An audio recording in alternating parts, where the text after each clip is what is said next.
नमस्कार दोस्तों। कैसे हो आप लोग। आपका एग्जाम दर्पण के ऑनलाइन प्लेटफॉर्म पे हार्दिक स्वागत है। दोस्तों, कई दिनों की डिमांड पे मैं आज ज्योग्राफी का एक वीडियो लेके आया हूं। प्रयास रहेगा कंटिन्यू आप लोगों के लिए कुछ कंटेंट ज्योग्राफी का डाला जाए और उसके बाद में अब रेगुलर कंटिन्यू आपकी क्लासें होती रहेगी। आपको यहाँ पर एक बात तो ये ध्यान रखनी है कि जियोग्राफी को आपको बहुत कॉन्सेप्ट बेस्ड तरीके से यहाँ पढ़ाया जाएगा और हर कॉन्सेप्ट आपका क्लियर होता जाए, हर एग्जाम के लायक आप वो पढ़ सको। तो इसलिए जो वीडियो डाला जाए उससे संबंधित जितने भी क्वेश्चन करवाए जाए, प्लीज आप कॉपी पेन जरूर अपने साथ रखा करो जिससे इनको लिख सको। तो आज हम शुरुआत कर रहे हैं भारत के भूगोल की। तो यहां पर यह ध्यान देना, जो भारत का भूगोल है वो लगभग प्रत्येक एग्जाम में आपके लिए जरूरी रहता है।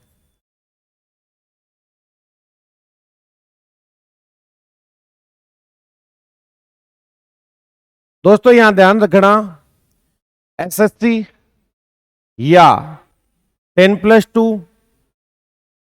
रेलवे, सीपीओएसआई, जीडी, राजस्थान की होने वाली सभी एग्जामों में इससे क्वेश्चन होता है। टीचर ग्रेड की कोई एग्जाम हो उसमें भी यहां से क्वेश्चन होता है। तो सबसे पहली बात आती है, वो आती है किसी क्षेत्र की अवस्थिति,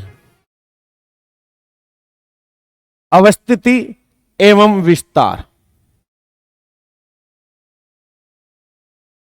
तो यहां पर आपको यहां गौर करना है कि अवस्थिति और विस्तार को जब हम पढ़ें तो सबसे पहली बात आपको वर्ल्ड के मैप का पता होना चाहिए कि भारत कहां है और उसके पड़ोस में कौन कौन से क्षेत्र है। तो दोस्तों पहली बात हम बात करेंगे कि आपको मैं लोकेशन बताने की कोशिश करूंगा। ये वर्ल्ड का मैप है। इसके वर्ल्ड के मैप में यदि हम बात करें तो ये यहां पर भूमध्य रेखा स्थित है। इस भूमध्य रेखा के उत्तर में भारत है। ये क्या है? भूमध्य रेखा के उत्तर में भारत है, उत्तर में, और उत्तरी गोलार्ध में होने के कारण सबसे पहली बात तो आपको यह ध्यान रखनी है, भारत उत्तरी गोलार्ध में है। दूसरी हम बात करें तो यह ग्रीनविच रेखा है, इसके ये पूर्व में स्थित है। तो यह सबसे पहली बात आती है कि भारत किस गोलार्ध में स्थित है। तो भारत उत्तरी पूर्वी गोलार्ध में है। अक्षांश के आधार पर भारत उत्तरी गोलार्ध में है और देशांतरीय दृष्टिकोण से ये पूर्वी गोलार्ध में है। दोस्तों यहां सबसे महत्वपूर्ण बात आपको यह ध्यान रखना है कि यदि कोई पूछे कि साहब ये अक्षांश और देशांतर क्या है, तो दोस्तों यहां ध्यान देना, अक्षांश और देशांतर पृथ्वी पर किसी क्षेत्र की लोकेशन ज्ञात करने के लिए क्या किया गया है, इनका निर्माण किया गया है। जैसे आपको कोई पूछ ले, एक मिनट कलर थोड़ा सा चेंज कर देता हूं, सॉरी, ये ब्लैक में ही रहेगा तो मैं हाथ से ही बना देता हूं।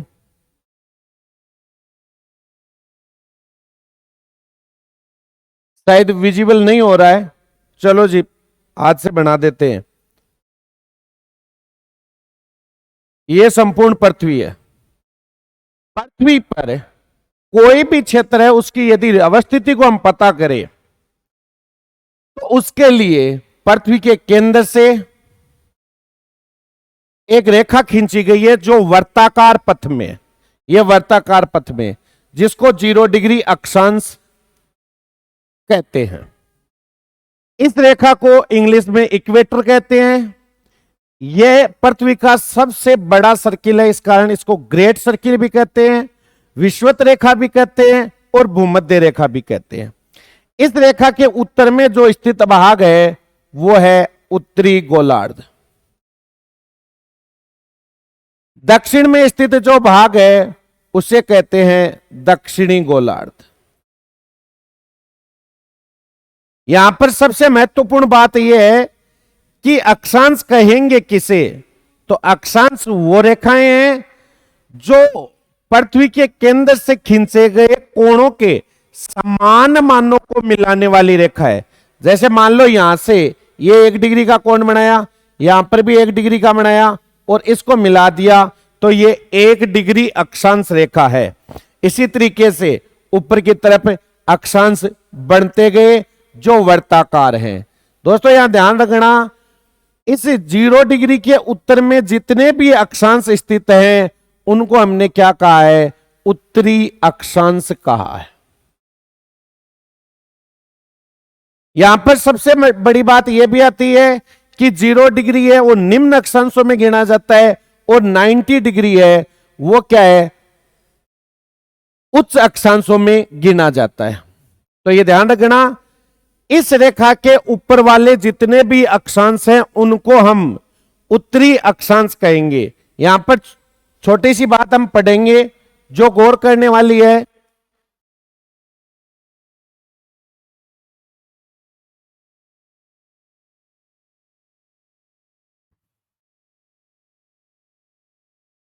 यह भारत का मानचित्र है, थोड़ा सा गौर करने की कोशिश करना।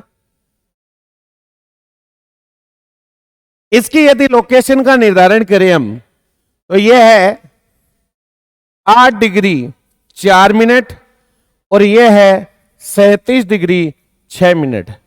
दोस्तों यहां गौर करने वाली महत्वपूर्ण बात यह है कि यह अक्षांश जहां अमूमन आप लोग गलती करते हो, यह अक्षांश उत्तरी अक्षांश है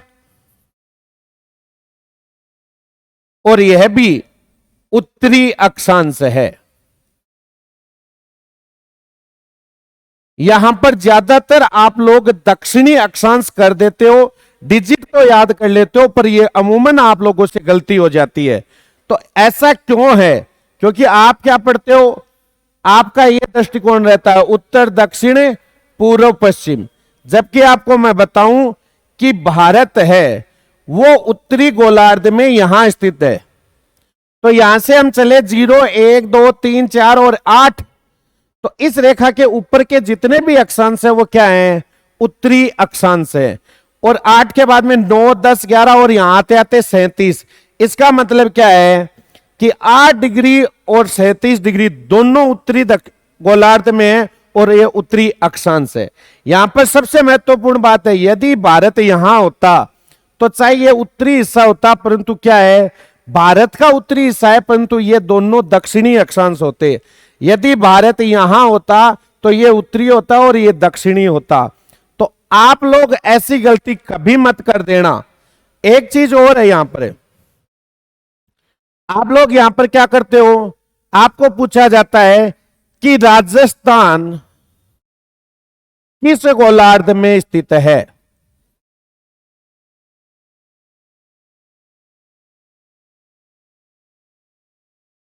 तो आपको यहां गौर करना है कि जहां भारत स्थित है वहां पर राजस्थान है, परंतु आपके एग्जाम में जब क्वेश्चन आता है तो आप हड़बड़ाहट में यहां क्या करते हो, आप लोग ये करते हो कि राजस्थान को पश्चिम या उत्तर पश्चिम करते हो। तो यह ध्यान रखना, उत्तर दक्षिण पूर्व पश्चिम। तो यदि उत्तर पश्चिम हम करें तो यह भारत के उत्तर पश्चिम में, न कि ग्लोब के उत्तर पश्चिम में।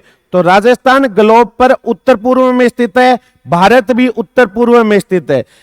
यदि राजस्थान की हम बात करें,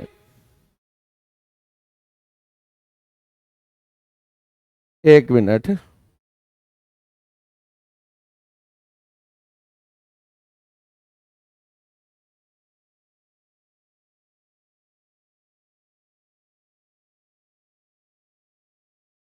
ये राजस्थान है। यदि राजस्थान का अक्षांश विस्तार बात करें तो 23 डिग्री 3 मिनट से 30 डिग्री 12 मिनट।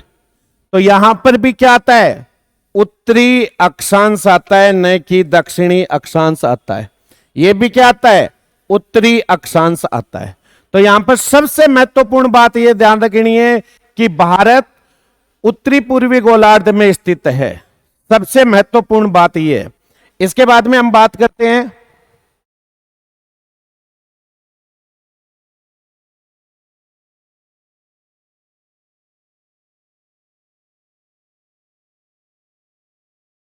ये जो आपका ग्लोब है, ये जो वर्ल्ड का मैप है, इस पर आपको एक चीज गौर करने वाली है, वो ये है कि आपको यह पूछा जाए कि भारत, देखो विश्व के मानचित्र में ये उत्तर पूर्व में स्थित है। कहां स्थित है, उत्तर पूर्व में स्थित है। यदि आपको यह पूछा जाए कि भारत एशिया के किधर स्थित है, तो उत्तर दक्षिण पूर्व पश्चिम।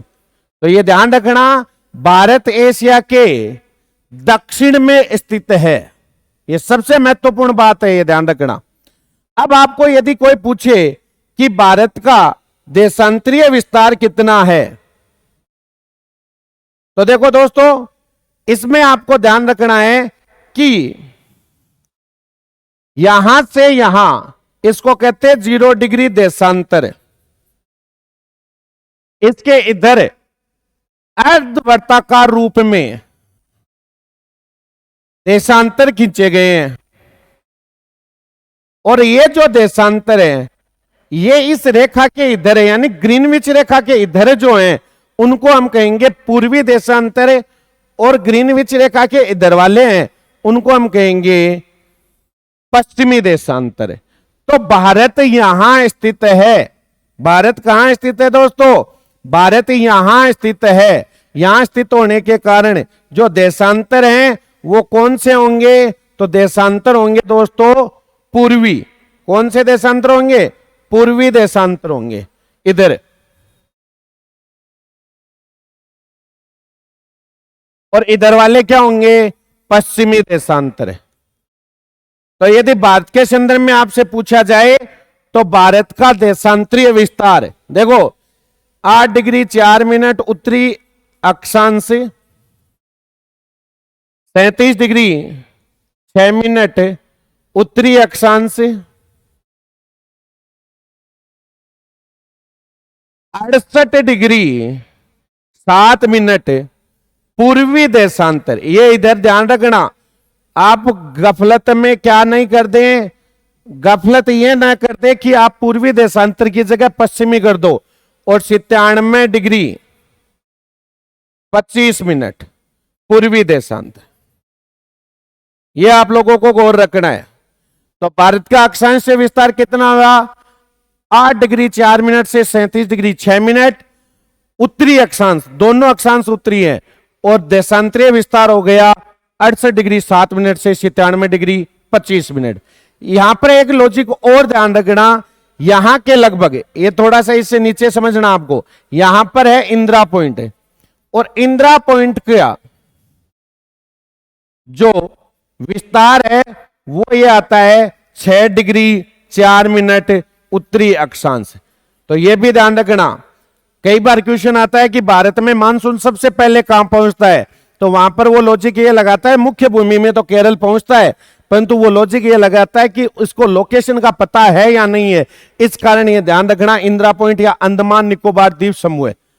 यहां पर यह महत्वपूर्ण बात है, क्योंकि यहां जून के प्रथम सप्ताह में आता है और वहां पर लगभग 20-25 मई के आसपास मानसून पहुंच जाता है, क्योंकि वो 6 डिग्री 4 मिनट पर अवस्थित है। तो दोस्तों यहां ध्यान रखना, मैं उम्मीद कर रहा हूं कि आपको ये पसंद आ रहा है। तो प्लीज एक आपसे रिक्वेस्ट है कि वीडियो को ज्यादा से ज्यादा लाइक और शेयर कीजिए और चैनल को सब्सक्राइब करवाइए, अपने दोस्तों को बोलिए, जिससे मैं और बेहतरीन कंटेंट डाल सकूं।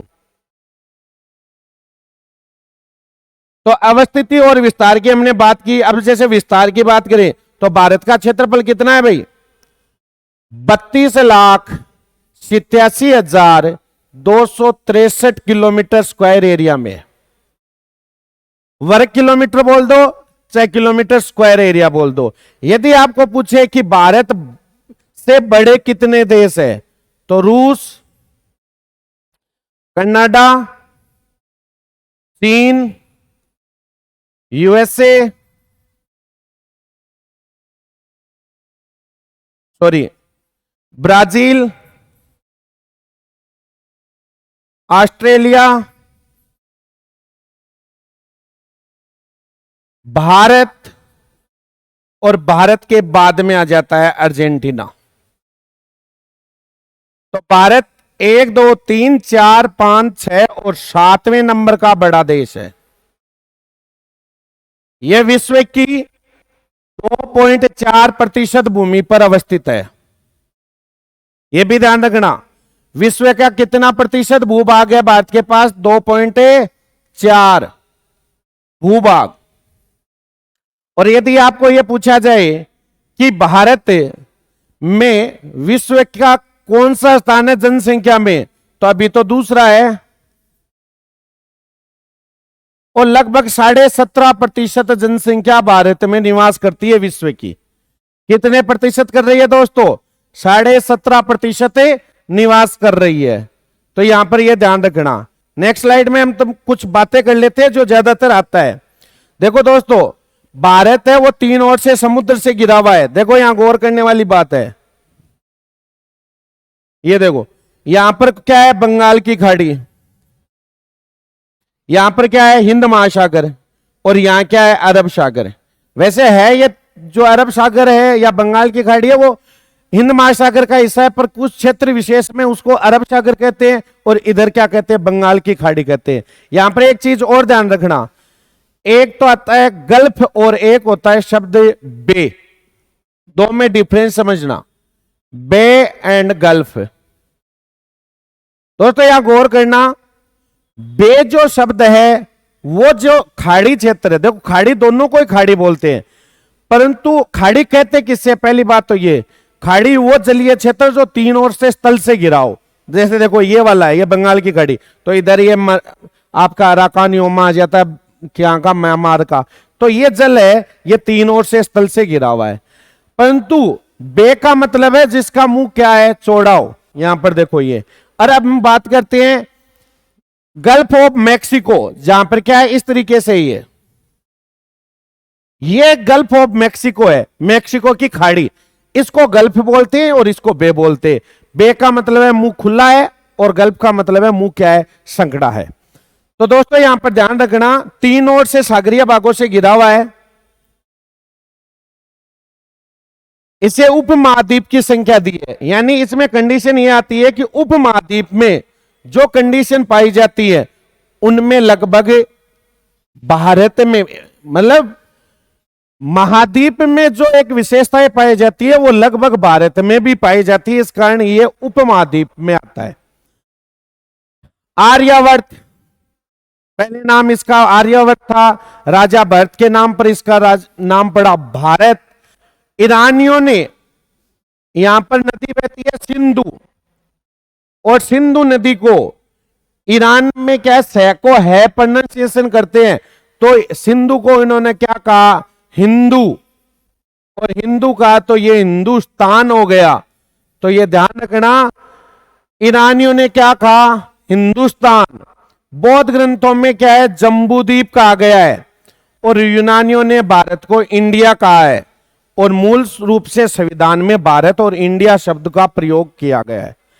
पहली बात, भारत क्या है? 3 ओर से समुद्र से घिरा हुआ है, उपमहाद्वीप कहा जाता है, यानी महाद्वीप की लगभग विशेषताएं पाई जाती है। तो ऐसा लग रहा है कि यह भी एक महाद्वीप है, तो यह महाद्वीप का सब पार्ट मान लिया गया। इसको पहले आर्यावर्त कहते थे, आर्यों का निवास स्थान माना गया है। राजा भरत के नाम पर यह माना जाता है कि इसको भारत कहा गया। ईरानी क्या है? सिंधु नदी के प्रवाह क्षेत्र में ये रहने के कारण इनको सिंधु को हिंदू कहा और हिंदुस्तान बन गया। बौद्ध ग्रंथों में जम्बूद्वीप कहा गया, और यूनानियों द्वारा भारत को इंडिया कहा गया। यह ध्यान रखना। अब देखो दोस्तों, ये तो मैंने आपको बता दिया। नेक्स्ट बात करते हैं, ये भारत है आपके सामने, ठीक है ना? तो ये भारत है, थोड़ा सा गौर कर लेना। मैं इसको मिड में ले आता हूं जिससे अच्छे से समझ में आ जाए। हाँ दोस्तों, आपको पूछे कि भारत का उत्तर दक्षिण विस्तार कितना है, तो यहां से सबसे महत्वपूर्ण बात यह आती है,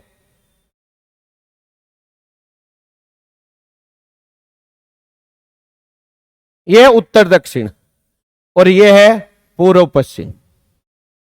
हमने देशांतरीय और अक्षांशीय विस्तार तो देख लिया, परंतु आपको ध्यान रखना है कि भारत यहां पर 3014 किलोमीटर उत्तर दक्षिण में है।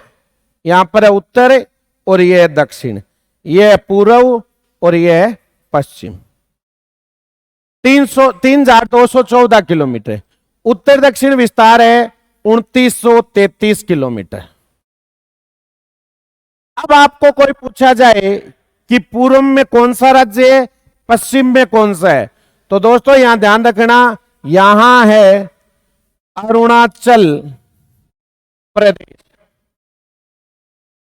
जगह का नाम है किबिथु, कई जगह आता है वालांगू।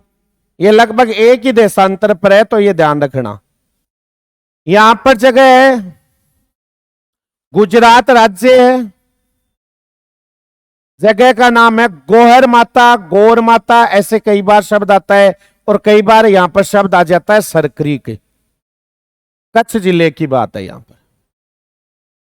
उत्तरी बिंदु जो आता है वो आता है लद्दाख का एरिया, पहले जम्मू कश्मीर बोलते थे, और यहां पर इंदिरा पॉइंट सबसे उत्तरी बिंदु है। ये यहां पर आ रहा है तमिलनाडु का एरिया। तमिलनाडु में कौन सी जगह आती है, कन्याकुमारी। एक शब्द और आता है कैप कमोरिन। देखो दोस्तों, ये कैप शब्द क्या आता है, इसको बोलते हैं अंतरीप। अंतरीप किसे कहते हैं, तो अंतरीप का मतलब है वो स्थल का वो भाग जो समुद्र में डूबता है, जहां से जाकर लास्ट पॉइंट जो स्थल का है उसको हम क्या कह देते हैं, अंतरीप, और उसी को कहते हैं कैप इंग्लिश में। दोस्तों यहां ध्यान रखना है, ये आता है आपका अंडमान निकोबार द्वीप समूह है। तो अंडमान निकोबार द्वीप समूह का जो क्षेत्र है, इसको मैं यहां लिख रहा हूं, थोड़ा सा ध्यान रखना। सॉरी भाई, इंदिरा पॉइंट नहीं है ये, यहां पे थोड़ी सी गड़बड़ हुई है, तो आप लोग ध्यान दोगे। इंदिरा कोल हो जाती है, मानवीय भूल है ये।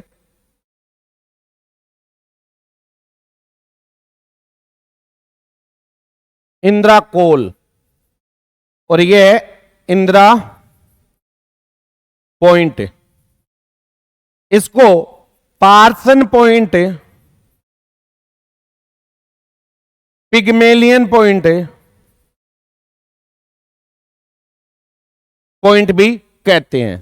तो दोस्तों ये ध्यान रखना, उत्तर दक्षिण पूर्व पश्चिम विस्तार जो है वो भी आपको रखना। उत्तर दक्षिण 3214 है, पूर्व पश्चिम है 2933, और अरुणाचल प्रदेश में है पूर्वी बिंदु किबिथु कहलाता है, पश्चिमी बिंदु गोहर माता कहलाता है, सरक्रीक में है, उत्तरी बिंदु इंदिरा कोल कहलाता है, और दक्षिणी बिंदु क्या है, कन्याकुमारी या कैप कोमोरिन आता है।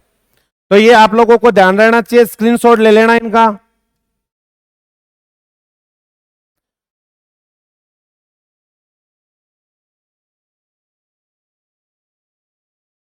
अब एक चीज और मैं आपसे चर्चा करता हूं।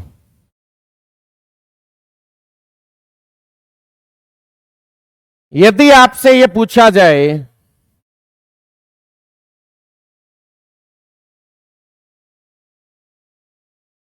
भारत में सबसे पहले सूर्योदय कहां होता है, तो दोस्तों ये सबसे बड़ा कंफ्यूजन होता है आप लोगों को। तो ये ध्यान रखना, भारत का सबसे पूर्वी बिंदु जो है, वो पूर्वी जो क्षेत्र है उसका नाम है अरुणाचल प्रदेश राज्य। तो अरुणाचल प्रदेश में सबसे पहले सूर्योदय होता है। आप ऐसे समझ लो कि जैसे ये पृथ्वी है और पृथ्वी ऐसे घूम रही है, तो जो ही घूमेगी तो जो सबसे पहले पूर्वी हिस्सा आएगा, वहां पर दिन होगा, तो पृथ्वी ऐसे घूम रही है और ये हिस्सा सामने से आ गया। अब देखो एक चीज है, भारत के संदर्भ में ये देख लो, ये अरुणाचल प्रदेश है, तो सबसे पहले यही हिस्सा आएगा। तो ये ध्यान रखना, सूर्योदय सबसे पहले कहां होता है? अरुणाचल प्रदेश में। और सबसे बाद में होगा वो होगा गुजरात में।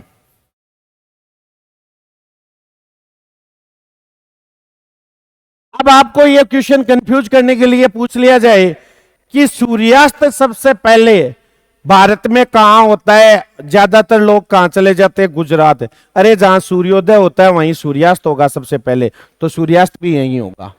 अब यहां पर सबसे महत्वपूर्ण बात यह है कि जैसे एक तो चीज होती है लोकल टाइम,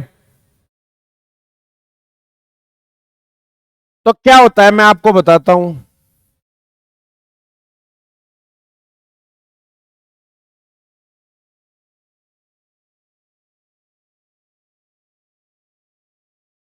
ये आपका भारत, मैंने कहा है कि सबसे पहले सूर्योदय यहां होगा, सबसे बाद में यहां होगा। कितनी देर बाद में होगा? कितना टाइम गैप है? तो देखो 68 डिग्री 7 मिनट पूर्वी देशांतर है, और ये भी क्या है? 97 डिग्री 25 मिनट पूर्वी देशांतर है। प्रति देशांतर 4 मिनट का अंतर पाया जाता है।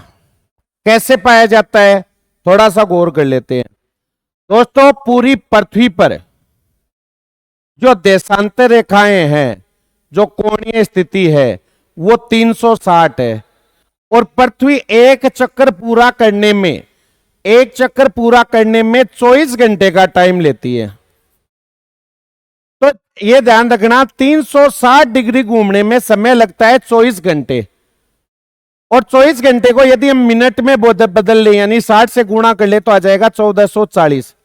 तो 1 डिग्री घूमने में समय कितना लगेगा? 1440 बट्टा 360 बराबर 4 मिनट।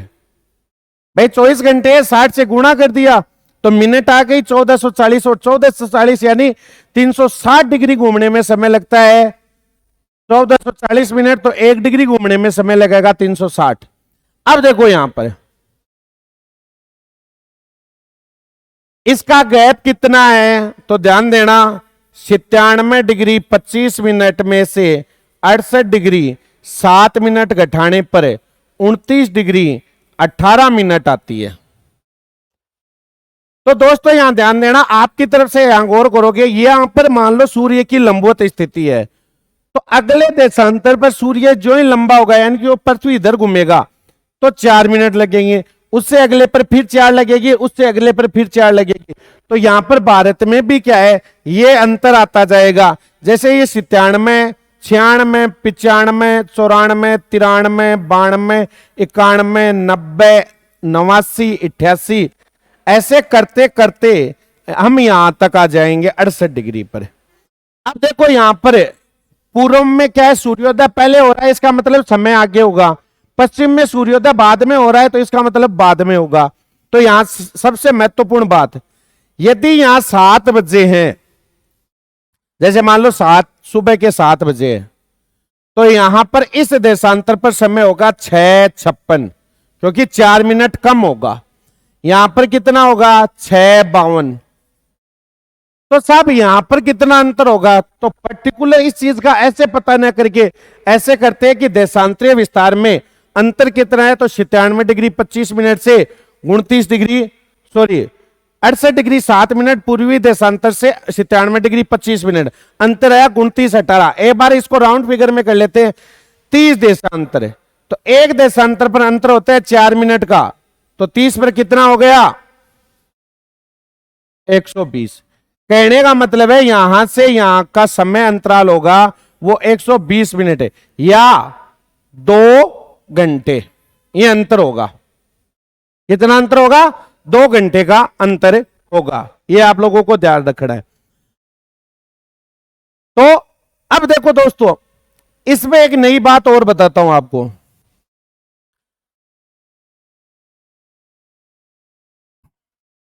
अच्छा लग रहा है तो वीडियो को जरूर लाइक और शेयर जरूर करते रहे भाई।